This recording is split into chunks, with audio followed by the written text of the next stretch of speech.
Hi friends, welcome to my channel. ಎಲ್ಲ ಹೇಗಿದ್ದೀರಾ? ನಾನು ಇವತ್ತು ನಿಮಗೆ ಕಡಲೆಬೇಳೆಯ ಮಸಾಲೊಡೆ ಹೇಗೆ ಮಾಡುವುದೆಂದು ತೋರಿಸಿಕೊಡುತ್ತೇನೆ. ನೋಡಿ, 1 ಲೋಟ ಕಡಲೆಬೇಳೆ ತೆಗೆದುಕೊಂಡಿದ್ದೇನೆ. ನೋಡಿ, ಇಷ್ಟು ಈ ಲೋಟದಲ್ಲಿ. ನೀವು ಯಾವ ಲೋಟದಲ್ಲಿ ತೆಗೆದುಕೊಳ್ಳುತ್ತೀರೋ ಆ ಲೋಟ ತೆಗೆದುಕೊಳ್ಳಿ. ಸ್ವಲ್ಪ ಉದ್ದಿನಬೇಳೆ ನೋಡಿ, ಒಂದು ಚಿಕ್ಕ ಬೌಲಲ್ಲಿ ಅರ್ಧ ಬೌಲ್ ಉದ್ದಿನಬೇಳೆ ಬೇಕಾದರೆ ತೆಗೆದುಕೊಳ್ಳಬಹುದು, ಬೇಡದಿದ್ದರೆ ಬೇಡ. ಉದ್ದಿನಬೇಳೆ ಹಾಕಿದರೆ ಸ್ವಲ್ಪ ವಡೆ ಮೃದು ಬರುತ್ತದೆ, ಹಾಗಾಗಿ ಉದ್ದಿನಬೇಳೆ ಹಾಕೋದು. ಖಾಲಿ ಕಡಲೆಬೇಳೆಯೇ ಹಾಕಿ ಮಾಡುವುದಾದರೆ ಸ್ವಲ್ಪ ಗಟ್ಟಿ ಬರುತ್ತದೆ, ಅಷ್ಟೇ ವ್ಯತ್ಯಾಸ. ಇದನ್ನು ಈಗ ನೀರು ಹಾಕಿ 1.5 ಗಂಟೆ ನೆನೆಸಿಡುವ. ಇದು ಸ್ವಲ್ಪ ಲೇಟಾಗಿ ನೀರು ಹಾಕಿದರೂ ತೊಂದರೆ ಇಲ್ಲ. ಇದು 1.5 ಗಂಟೆ ನೆನೆಯಬೇಕು. ಇದಕ್ಕೆ ನೀರು ಹಾಕಿ ಇಡುವ. ನೋಡಿ, ಇಷ್ಟು ಕೊತ್ತಂಬರಿ ಸೊಪ್ಪು ತೆಗೆದುಕೊಂಡಿದ್ದೇನೆ, ಇಷ್ಟೇ ಸಾಕು. 2 ಈರುಳ್ಳಿ, ಇದನ್ನು ಸಣ್ಣಗೆ ಕಟ್ ಮಾಡಬೇಕು, ತುಂಬ ಸಣ್ಣಗೆ ಕಟ್ ಮಾಡಬೇಕು. ಇದು ಸಬ್ಬಕ್ಕಿ ಸೊಪ್ಪು ನೋಡಿ, ಇದು ಸಬ್ಬಕ್ಕಿ ಸೊಪ್ಪು ಅಂತ ಹೇಳುತ್ತಾರೆ ಇದಕ್ಕೆ. ಇದು ತುಂಬ ಪರಿಮಳ. ಇದನ್ನು ಸಣ್ಣಗೆ ಕಟ್ ಮಾಡಿಕೊಳ್ಳಬೇಕು. ಒಂದು ಸಣ್ಣ ಕಟ್ ಹಾಕಿದ್ದೇನೆ ನಾನು. ನೋಡಿ, ಇಷ್ಟು ಬರುತ್ತದೆ ಒಂದು ಸಣ್ಣ ಕಟ್ಟಿಗೆ. ಇದನ್ನು ಚೆನ್ನಾಗಿ ತೊಳೆದುಕೊಂಡು ಕಟ್ ಮಾಡಿಕೊಳ್ಳಬೇಕು. ಎಷ್ಟು ಸಾಧ್ಯವೋ ಅಷ್ಟು ಸಣ್ಣಗೆ ಕಟ್ ಮಾಡಿ. ಒಂದು 4-5 ಗರಿ ಕರಿಬೇವಿನ ಎಲೆ, ಇದನ್ನು ಸಹ ಸಣ್ಣಗೆ ಕಟ್ ಮಾಡಿಕೊಳ್ಳಿ. 2 ಹಸಿಮೆಣಸಿನಕಾಯಿ, ಇದನ್ನು ಸಣ್ಣಗೆ ಕಟ್ ಮಾಡಿಕೊಂಡು ಬೇಕಾದರೆ ಕಡಲೆಬೇಳೆ ಒಟ್ಟಿಗೆ 1 ಸುತ್ತು ತಿರುಗಿಸಬಹುದು, ಬಾಯಿಗೆ ಸಿಕ್ಕುತ್ತದೆ ಅಂತಾದರೆ. ಮತ್ತು ಉಪ್ಪು, ರುಚಿಗೆ ತಕ್ಕಷ್ಟು ಉಪ್ಪು, ಇಂಗು ಪುಡಿ ಬೇಕು, ಅರಿಶಿನ, 1 ಚಮಚ ಅಕ್ಕಿ ಹಿಟ್ಟು ಹಾಕಿಕೊಂಡರೆ ಗರಿ ಗರಿ ಬರುತ್ತದೆ ಸ್ವಲ್ಪ. ನೋಡಿ, ಈ ಚಮಚದಲ್ಲಿ. ಈಗ ಇದನ್ನೆಲ್ಲ ಕಟ್ ಮಾಡಿಕೊಂಡು ಬರುವ. ಕಡಲೆಬೇಳೆ ಚೆನ್ನಾಗಿ ನೆಂದಿದೆ ನೋಡಿ. ನೋಡಿ, ಈ ರೀತಿ ನೆನಿಬೇಕಿದು. ಇದು 2 ಪೀಸ್ ಆಗಬೇಕು. ನೋಡಿ, ಈ ರೀತಿ ಪೀಸ್ ಬರಬೇಕು. ಉದ್ದಿನಬೇಳೆ ಸಹ ಚೆನ್ನಾಗಿ ನೆಂದಿದೆ.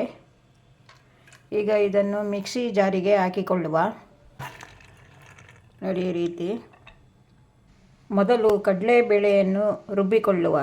ನೈಸಾಗಿ ರುಬ್ಬಬಾರದು, ಅರ್ಧ ಪೀಸ್ ಆದರೆ ಸರಿ. ಇದು ನೋಡಿ, ಈ ರೀತಿ ಆದರೆ ಸಾಕು. ನೋಡಿ, ಇಷ್ಟು ತರಿಯಾಗಿ ಮಾಡಿಕೊಳ್ಳಿ. ನೋಡಿ, ಈ ರೀತಿ. ಈಗ ಇದಕ್ಕೆ ಉದ್ದಿನಬೇಳೆಯನ್ನು ಹಾಕಿ 1 ಸುತ್ತು ಮಾತ್ರ ತಿರುಗಿಸಿ. ಇದಕ್ಕೆ ಉಪ್ಪು ಸಹ ಹಾಕಿಕೊಳ್ಳಿ. ಈಗ ಉಪ್ಪು ಹಾಕಿ ರುಬ್ಬಿಕೊಂಡು ಬಂದಾಗಿದೆ. ಇದಕ್ಕೆ ಸಬ್ಸಿಗೆ ಸೊಪ್ಪು ಹಾಕುವ. ನಾವು ಫಾಸ್ಟಲ್ಲಿ ಹೇಳುವಾಗ ಸಬ್ಬಕ್ಕಿ ಸೊಪ್ಪು ಅಂತ ಹೇಳ್ತೇವೆ, ನಿಜವಾಗಿ ಇದು ಸಬ್ಸಿಗೆ ಸೊಪ್ಪು. ಇದು ತುಂಬ ಒಳ್ಳೆಯದು. ಜೀರ್ಣಶಕ್ತಿಗೆ, ನಿದ್ರಾಹೀನತೆ ಎಲ್ಲ ಇದ್ದರೆ ತುಂಬ ಒಳ್ಳೆಯದು. ಇದರಲ್ಲಿ ವಿಟಮಿನ್ ಎ, ಸಿ ಎಲ್ಲ ಇದೆ. ಕ್ಯಾಲ್ಶಿಯಂ ಅಂತೂ ಕಬ್ಬಿಣಾಂಶ ಹೇರಳವಾಗಿದೆ ಅಂಥ ಸೊಪ್ಪಿದು. ಇದು ಸ್ವಲ್ಪ ಸ್ಮೆಲ್ ಅಂತ ಕೆಲವರು ಉಪಯೋಗ ಮಾಡುವುದಿಲ್ಲ. ಇದು ಮಕ್ಕಳಿಗೆ ಕೊಟ್ಟರೆ, ಚಿಕ್ಕಂದಿನಿಂದಲೇ ಮಕ್ಕಳಿಗೆ ಕೊಟ್ಟು ಅಭ್ಯಾಸ ಮಾಡಬೇಕು ಅಂಥ ಸೊಪ್ಪಿದು. ಜೀರ್ಣಶಕ್ತಿಗೆ, ಮಲಬದ್ಧತೆಗೆ ಎಲ್ಲದಕ್ಕೂ ಒಳ್ಳೆಯದು. ಇದನ್ನು ಉಪಯೋಗ ಮಾಡಿ ಇನ್ನು ಮುಂದೆ. ಮತ್ತು ಕೊತ್ತಂಬರಿ ಸೊಪ್ಪು ಸಹ ತುಂಬ ಒಳ್ಳೆಯದು. ಇದು ತಲೆ ಕೂದಲಿಗೆಲ್ಲ ತುಂಬ ಒಳ್ಳೆಯದು. ಕೊತ್ತಂಬರಿ ಸೊಪ್ಪು ಕಣ್ಣಿಗೆ. ಕರಿಬೇವಿನ ಸೊಪ್ಪು, ಇದು ಸಹ ಒಳ್ಳೆಯದು ಕಣ್ಣಿಗೆ, ತಲೆಗೆ ಎಲ್ಲ. ಸ್ವಲ್ಪ ಹಸಿಮೆಣಸಿನಕಾಯಿ, ಶುಂಠಿ ಹಾಕಿಕೊಳ್ಳಿ. ಶುಂಠಿ ಗ್ಯಾಸ್ಟ್ರಿಕ್ಕಿಗೆ ತುಂಬ ಒಳ್ಳೆಯದು, ಹಾಗಾಗಿ ಸ್ವಲ್ಪ ಶುಂಠಿ ಹಾಕಿಕೊಳ್ಳುವ. ಈರುಳ್ಳಿ, ಕಟ್ ಮಾಡಿದ ಈರುಳ್ಳಿ ನೋಡಿ. ಈರುಳ್ಳಿ ಸಹ ಕೂದಲಿಗೆ ಸಹ ಒಳ್ಳೆಯದು, ಹೊಟ್ಟೆಗೆ ಸಹ ಒಳ್ಳೆಯದು, ಎಲ್ಲ ಒಳ್ಳೆಯದು. ಇದರಲ್ಲಿ ಇರುವುದು ಎಲ್ಲ ಒಳ್ಳೆಯದೇ. ಒಳ್ಳೆಯದನ್ನು ತಿನ್ನುವುದೇ ಇಲ್ಲ ನಾವು. ಇನ್ನು ಮುಂದೆಯಾದರೂ ಉಪಯೋಗ ಮಾಡಿಕೊಳ್ಳುವ. ನೋಡಿ, ಎಲ್ಲ ಆಯಿತು. ಈಗ ಎಲ್ಲ ಮಿಕ್ಸ್ ಮಾಡುವ. ಇದಕ್ಕೆ ಅಕ್ಕಿ ಪುಡಿಯನ್ನು ಸಹ ಹಾಕಿಕೊಳ್ಳಿ. ನೀರು ಹಾಕದೆ ಮಿಕ್ಸ್ ಮಾಡಿ. ಸಣ್ಣ ಚಮಚದಲ್ಲಿ ಸ್ವಲ್ಪ ಖಾರದ ಪುಡಿ ಹಾಕಿಕೊಳ್ಳುವ. ಸ್ವಲ್ಪ ಸಾಕು. ಹಸಿಮೆಣಸು ಹಾಕಿದೆ ಅದಕ್ಕೆ, ಹಾಗಾಗಿ ತುಂಬ ಹಾಕೋದು ಬೇಡ. ಸ್ವಲ್ಪ ಹಿಂಗೆ ಹಾಕಿಕೊಳ್ಳುವ. ಕಡಲೆಬೇಳೆ ಎಲ್ಲ ಸ್ವಲ್ಪ ವಾಯು ಅಲ್ಲ, ಅದಕ್ಕೆ ಸ್ವಲ್ಪ ಹಿಂಗೆ ಹಾಕಬೇಕು. ಒಂದು 4-5 ಚಿಟಿಕೆ ಹಾಕಿ, ಪರಿಮಳ ಇರುತ್ತದೆ, ತೊಂದರೆ ಇಲ್ಲ. ಈಗ ಇದನ್ನೆಲ್ಲ ಚೆನ್ನಾಗಿ ಮಿಕ್ಸ್ ಮಾಡಿ ಮತ್ತು ಎಣ್ಣೆಯಲ್ಲಿ ಕಾಯಿಸುವ. ಎಲ್ಲ ಚೆನ್ನಾಗಿ ಮಿಕ್ಸ್ ಮಾಡುವ. ಈಗ ಒಳ್ಳೆ ಸಬ್ಬಕ್ಕಿದು ಪರಿಮಳ ಒಳ್ಳೆ ಬರ್ತಾ ಉಂಟು ನೋಡಿ. ಒಳ್ಳೆ ಆರೋಗ್ಯಭರಿತವಾದ ವಡೆ ಇದು. ಈಗ ಹಿಟ್ಟು ಕಲಸಿ ಆಯಿತು ನೋಡಿ. ಈ ರೀತಿ ಬರಬೇಕು. ಇಷ್ಟು ದಪ್ಪ ಇರಬೇಕು ಹಿಟ್ಟು, ನೀರಾಗಬಾರದು. ಈ ರೀತಿ ಸಣ್ಣ ಸಣ್ಣ ಉಂಡೆ ಮಾಡಿಕೊಂಡು ಕೈಯನ್ನು ಸ್ವಲ್ಪ ನೀರಲ್ಲಿ ಅದ್ದಿಕೊಂಡು ಉಂಡೆ ಮಾಡಿಕೊಳ್ಳಿ ನೋಡಿ. ಈ ರೀತಿ ಬೇರೆ ಕೈಗೆ ಅಂಟುತ್ತದೆ ನೋಡಿ.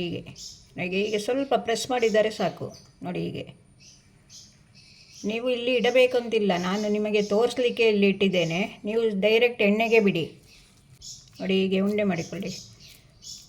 ಇಷ್ಟು ಉಂಡೆ ನಿಮಗೆ ಎಷ್ಟು ದೊಡ್ಡದು ಬೇಕೋ ಅಷ್ಟು ದೊಡ್ಡದು ನೋಡಿ. ಹೀಗೆ ನೋಡಿ, ಸ್ವಲ್ಪ ಪ್ರೆಸ್ ಮಾಡಿ ಹೀಗೆ ನೋಡಿ. ಆಯಿತು. ತೆಳುವಾದರೆ ಬರುವುದಿಲ್ಲ, ತೆಳು ಮಾಡಿಕೊಳ್ಳಬೇಡಿ. ನೀರು ಹಾಕಬಾರದು. ಈರುಳ್ಳಿದೆ ನೀರು ತುಂಬ ಇರುತ್ತದೆ, ಹಾಗಾಗಿ ನೀರು ಹಾಕಬಾರದು ನೋಡಿ.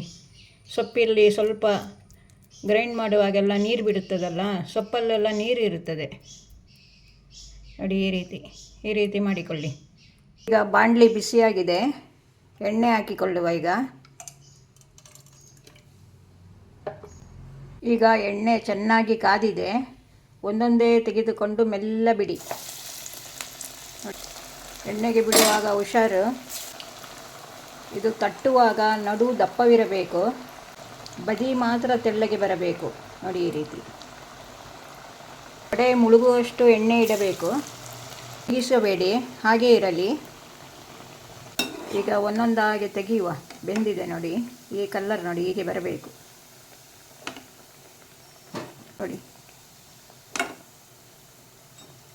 ನೋಡಿ ಹೀಗೆ ಬರಬೇಕು ನೋಡಿ. ಈ ರೀತಿ